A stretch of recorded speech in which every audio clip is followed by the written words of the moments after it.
I mean, let's be honest. Who doesn't like to have a good time? Who doesn't love a good celebration?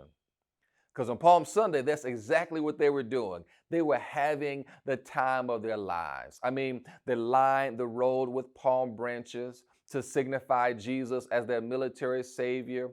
They thought he would overthrow the Roman Empire and set them free. I mean, the palm branch had to become a sign of victory in their story of independence, and their shouts and their cheers signified what they had hoped and thought that they needed Jesus to be. I mean, so often Jesus simply becomes a product of our own needs, and in some cases, we would hold our devotion hostage based on God's ability to meet those needs and those demands. But Jesus knows that this is the beginning to the end. There's no turning back from this. On this Palm Sunday, Jesus had to travel down a difficult road and make some difficult decisions. As we find Jesus being celebrated in the streets of Jerusalem, this is a scene that we have yet to experience. I mean, throughout his ministry, Jesus seems to almost shy away from the public spotlight. But this act alone would set in motion the movements that would impact the rest of the entire week. But don't let the noise of the celebration blind you to the difficulties of this moment.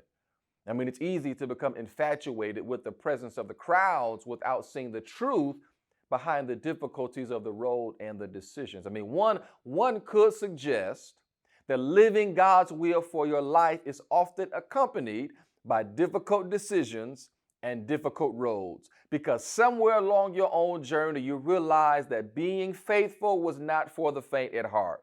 I mean, you had to make some tough choices and go through some difficult roads. You had to let some friends go.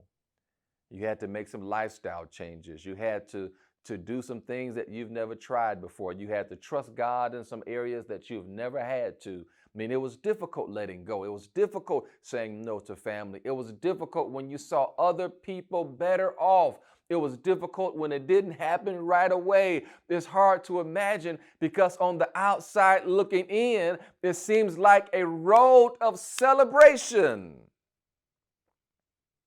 But Jesus shows us that sometimes being on the right road will bring you to tears. Jesus comes to a point on the journey when he looks at Jerusalem and starts weeping. I mean, they are literally celebrating having the time of their lives, and Jesus starts crying. Do you see the inconsistency? They wanted a king for a day, not a lord over their lives. They wanted their situation to change, but Jesus wanted to change them. It's a reminder that faithfulness is often accompanied by frustration. Do you see the inconsistency? I mean, after all, this is the holy city, the city of peace. Yet Jesus looks at this holy city and it doesn't look so holy. It doesn't feel so peaceful. It's ironic that the people will crown him one day would be the same people that will cross him a few days later. We have to be honest with the reality that there are some godly things that just die in holy places.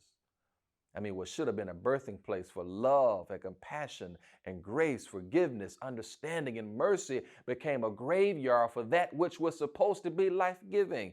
I mean, but what if Jesus was to look into our churches, to look into our homes, into our communities, and look into our world? Would Jesus be celebrating or would he be weeping?